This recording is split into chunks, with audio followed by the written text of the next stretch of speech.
Hello बच्चों। मैं हूँ आपकी हिंदी टीचर अंजू मैडम और मेरे क्लास में आप सभी बच्चों का हार्दिक स्वागत है। बच्चों, आज मैं हेनरिक सेंकेविच द्वारा लिखी एक सुप्रसिद्ध कहानी नन्हा संगीतकार का सारांश लेकर आपके सामने उपस्थित हूँ। यह कहानी मूल रूप से पोलिश भाषा में लिखी गई है और इस कहानी का हिंदी अनुवाद किया है अनुराधा महेंद्र ने। कहानी का आरंभ इस कहानी के प्रमुख पात्र जेन के जन्म से होता है।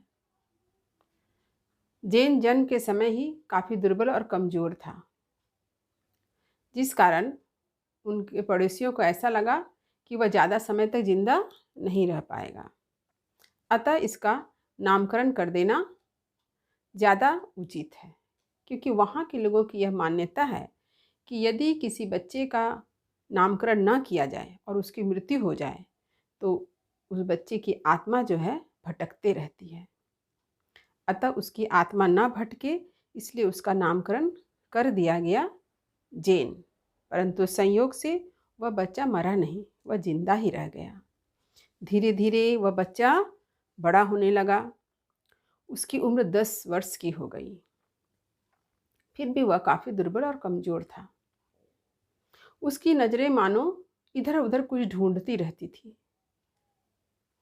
वह ऐसा कुछ ढूंढता था, ऐसा कुछ देखता था जो औरों को दिखाई नहीं देता था, औरों को समझ में नहीं आता था। जेन एक गरीब माँ का बेटा था। उसकी माँ मेहनत करती, परंतु किसी प्रकार 2 जून की रोटी ही कमा पाती थी। जेन को अधिकतर समय भूखा रहना पड़ता था। 8 वर्ष की उम्र से ही उसने अपने बल पर जीना सीख लिया। वह भेड़ चराने जंगल जाता तो वहाँ से सलगम ले आता और उसे खाकर ही अपना पेट भरता था। जेन का एक और नाम जेनको भी है। जेन की माँ उसे बहुत प्यार करती है, उसे मारती भी है, दुलारती भी है और प्यार से चेंजलिंग कह के भी पुकारती है। जेनको की एक खास विशेषता थी कि उसे प्रकृति के कण-कण में संगीत सुनाई देता था। वह इस संगीत में इस तरह डूब जाता कि वह अपने काम भी भूल जाता था। इस कारण उसे कभी माँ से मार खानी पड़ती, कभी मालिक से भी मार खानी पड़ती थी, परंतु उसका यह रुझान बचपन से ही बना रहा। चेरी के वृक्ष के पत्ते के सरसराने, मुर्गे के बाग देने, मेढक के टर्राने में उसे संगीत सुनाई देता। यहाँ तक कि जब उसकी माँ कभी उसे गिरजाघर ले गई तो गिरजाघर में जो वाद्य यंत्र बजते हैं उसकी ध्वनि को सुनकर उसकी आंखें नम और धुंधली हो जाती। इस कारण उसकी माँ ने गिरजाघर ले जाना भी बंद कर दिया। इतना ही नहीं, शराब खाने के भीतर जो वाद्य यंत्र बजते थे उसके ध्वनि को सुनने के लिए वह शराब खाने की दीवार से दुबक कर बैठ जाता। जब तक चौकीदार आकर उसे वहां से भगाता नहीं तब तक वह वहीं पर बैठा रहता। फसल काटते समय, विवाह के समय जो सारंगी बजाई जाती उसकी ध्वनि को चुपचाप सुनकर उसका आनंद उठाता था। बस उसे एक ही बात का अफसोस था कि उसका अपना कोई वाद्य यंत्र नहीं है। इसलिए उसने क्या किया, एक लकड़ी के चौड़े फलक को काट कर उससे एक सारंगी बना लिया और घोड़े के बाल से उसके तार बना लिए। यही उसका वाद्य यंत्र था। लेकिन उसकी चाहत यह हमेशा बनी रही कि उसके पास एक अपना वाद्य यंत्र होता, सचमुच का वाद्य यंत्र होता। जेन दिन प्रतिदिन कमज़ोर होता जा रहा था। इसका कारण यह था कि उसके पास भोजन का अभाव था। फसल कटाई के समय उसकी माँ के लिए भोजन जुटा पाना बड़ा मुश्किल हो जाता था। उसे खाने को कुछ नहीं मिलता। वह सलगम आदि खाकर ही अपनी भूख मिटा लेता था। लेकिन उसके मन में वायलिन की चाहत हमेशा बनी रही। वहीं ऊपर स्थित बैरन के बंगले में वायलिन की आवाज़ कभी सुनाई देती तो उसका मन उस ओर आकृष्ट हो जाता। एक बार उसे पता चला, ये जानकारी मिली कि बैरन के बंगले में कोई नहीं है। ऐसे भी उसका परिवार अधिकतर इटली में जाके रहता था। सिर्फ बंगले की देखभाल के लिए एक चौकीदार रहता था, जो कभी-कभार वायलिन बजाता। जब उसे यह पता चला कि आज घर में कोई नहीं है, तो उसके मन में यह भावना जगी, यह इच्छा जगी कि वो आज बंगले में जाकर वहाँ पर जो वायलिन है, उसे छूकर देखे। चंद्रमा के प्रकाश में वह वायलिन को दूर से देखता है, तो यह इच्छा और बढ़ गई। वह और व्याकुल हो उठा उस वायलिन को छूने के लिए। उसके मन में द्वंद्व चलने लगा कि वह जाए कि ना जाए।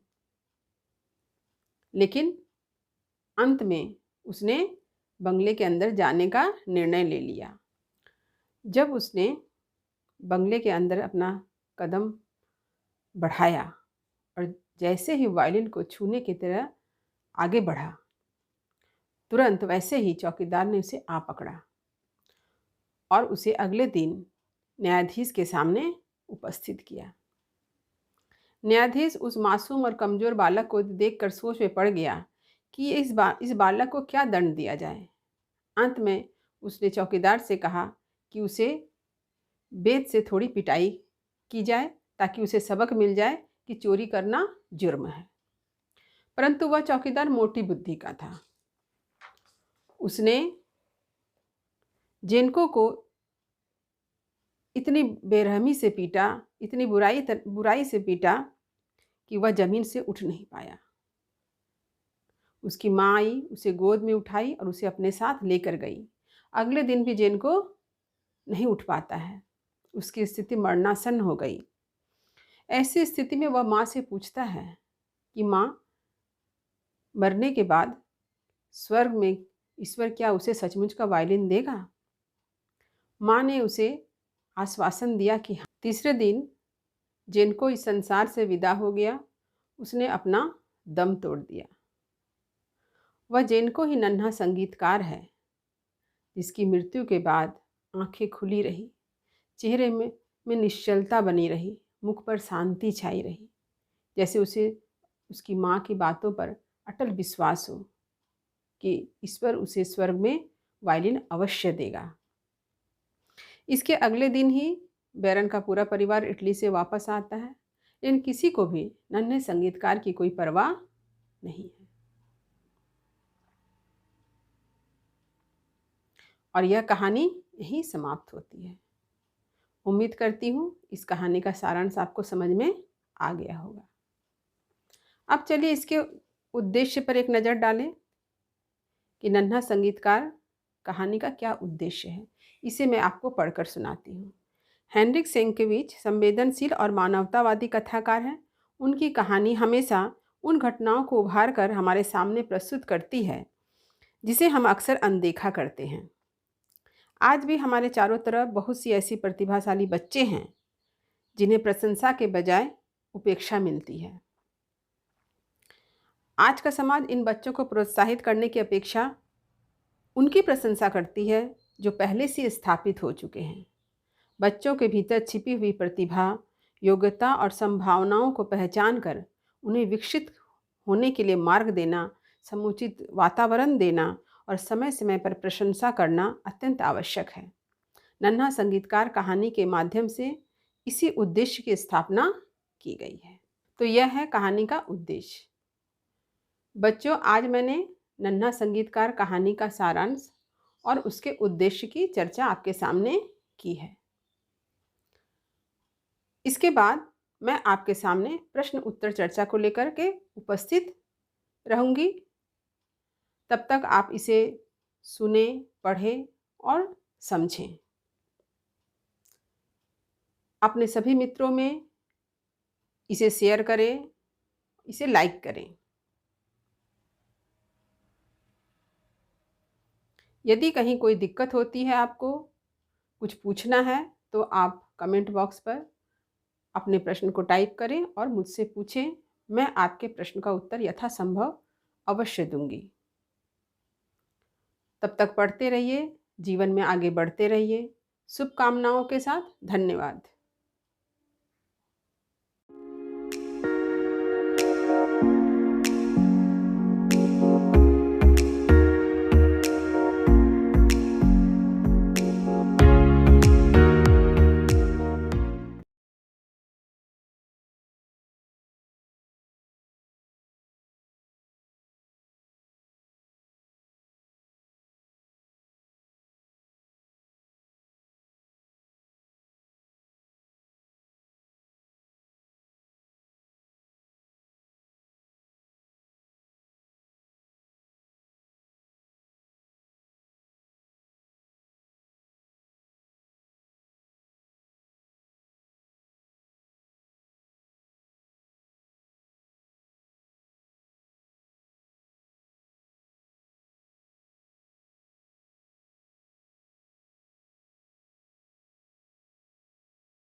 हेनरिक सेंकेविच संवेदनशील और मानवतावादी कथाकार हैं। उनकी कहानी हमेशा उन घटनाओं को उभार कर हमारे सामने प्रस्तुत करती है जिसे हम अक्सर अनदेखा करते हैं। आज भी हमारे चारों तरफ बहुत सी ऐसी प्रतिभाशाली बच्चे हैं जिन्हें प्रशंसा के बजाय उपेक्षा मिलती है। आज का समाज इन बच्चों को प्रोत्साहित करने की अपेक्षा उनकी प्रशंसा करती है जो पहले से स्थापित हो चुके हैं। बच्चों के भीतर छिपी हुई प्रतिभा, योग्यता और संभावनाओं को पहचान कर उन्हें विकसित होने के लिए मार्ग देना, समुचित वातावरण देना और समय समय पर प्रशंसा करना अत्यंत आवश्यक है।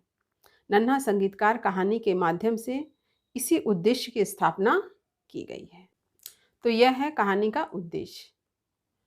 बच्चों, आज मैंने नन्हा संगीतकार कहानी का सारांश और उसके उद्देश्य की चर्चा आपके सामने की है। इसके बाद मैं आपके सामने प्रश्न उत्तर चर्चा को लेकर के उपस्थित रहूंगी। तब तक आप इसे सुने, पढ़ें और समझें। अपने सभी मित्रों में इसे शेयर करें, इसे लाइक करें। यदि कहीं कोई दिक्कत होती है, आपको कुछ पूछना है, तो आप कमेंट बॉक्स पर अपने प्रश्न को टाइप करें और मुझसे पूछें। मैं आपके प्रश्न का उत्तर यथासंभव अवश्य दूंगी। तब तक पढ़ते रहिए, जीवन में आगे बढ़ते रहिए। शुभकामनाओं के साथ धन्यवाद।